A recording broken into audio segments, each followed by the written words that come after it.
sun, moon, stars, earth, sky, ocean. Long ago, humans and elves lived together in harmony. But everything changed when humans made a mess of things. Big shocker there. You see, Stadia is a land of magic. But humans can't use magic, so they learned to squeeze the magic out of living creatures to use dark magic. This was a big no-no to the ruler of Stadia, the Dragon King Thunder. So he and the rest of the dragons and elves pushed the humans out of Stadia, even the innocent ones, and Thunder defends the border to this day. Hundreds of years later, the humans managed to destroy Thunder and his only egg, bringing the lands into war. Now, 4 months from that day, a group of assassin moon shadow elves set out on the task of killing the king of the human kingdom of Catalyst and his heir. A guard sees them and teenage assassin Rayla is sent to, stop him permanently. But Rayla is too nice, so he gets away. Back in Catalyst, Prince Callum, stepson of the king and not the heir, trains with the sometimes kinda smart, sometimes really dumb, captain of the Crown Guard, Soren. Here we find out Callum is smitten with Dark Mage Claudia, Soren's sister. More on that later. We also meet pastry thieves Prince Esren and his beautiful glow-toed date. Nearby, King Harrow has important matters to discuss. You know, with his imminent assassination and everything. This is a kid's show.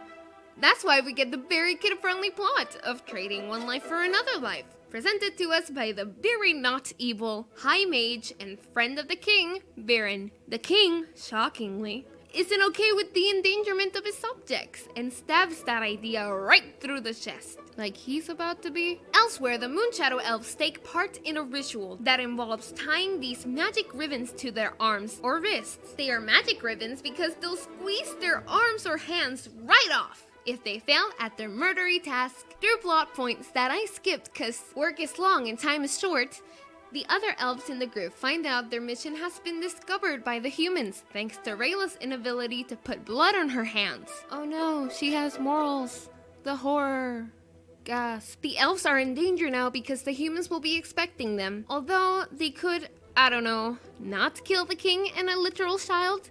Rayla is left behind because the leader, Runan, decided she wasn't ready. Really?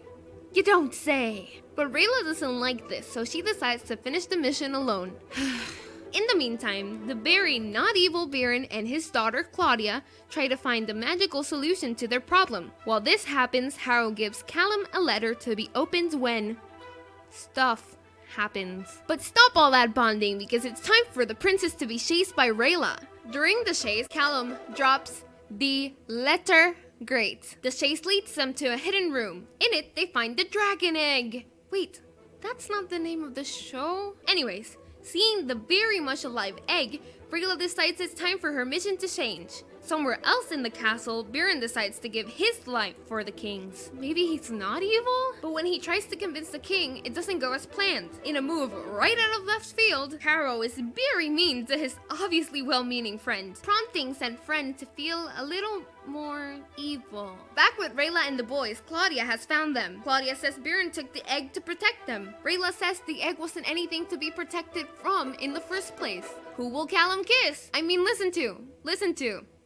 That's what I meant. Either way, Cinnamon Roll Esren chooses to save the egg and goes with Rayla, leaving Callum to follow, since the 10-year-old is better at making choices than he is. And follow he does, but not before chaining up Claudia and taking her Primal Stone, an object that allows humans to do not evil magic. You know, if they had just made more of these things, maybe there wouldn't even be a war and no one would have to die.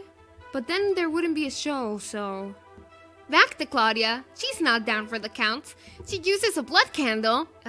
Nice name. She uses a blood candle to summon specter-like wolves to chase them down. Yes, all of them. Even the princess. No, she isn't trying to kill them. She's just...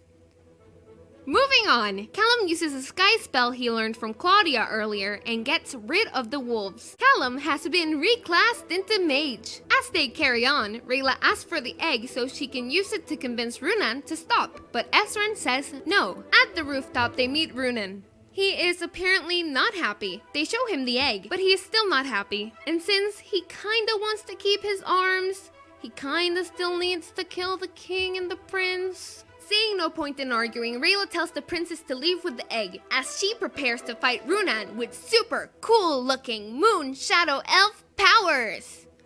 Wish I don't want to draw. Having escaped, Callum confronts Baron because he lied about the destruction of the egg, and Baron goes like, "Are you sure you know what you think you know and definitely know, but I don't want you to know?" Callum threatens to tell his father, and Baron casts a spell that makes Callum lose his voice. Maybe you shouldn't threaten the Dark Mage. After failing to stall Runan, Rayla meets back up with the princess, Esren, who was hiding like he was supposed to, and Callum, who escaped Baron with help of the plot. Runan is captured, but not before succeeding in half of his mission. As our three heroes, Rayla, Esren, and Callum, and Bates, four heroes, sorry. As our four heroes set off in order to return the egg to its mother, one of Rayla's ribbons turns red and falls off. There's no going back now. Well, that was my very short, very choppy, poorly drawn retelling of the first 3 episodes of The Dragon Prince. Tell me what you thought. Do you want to see more? Anyways, leave a like, subscribe, and I'll see you guys next time.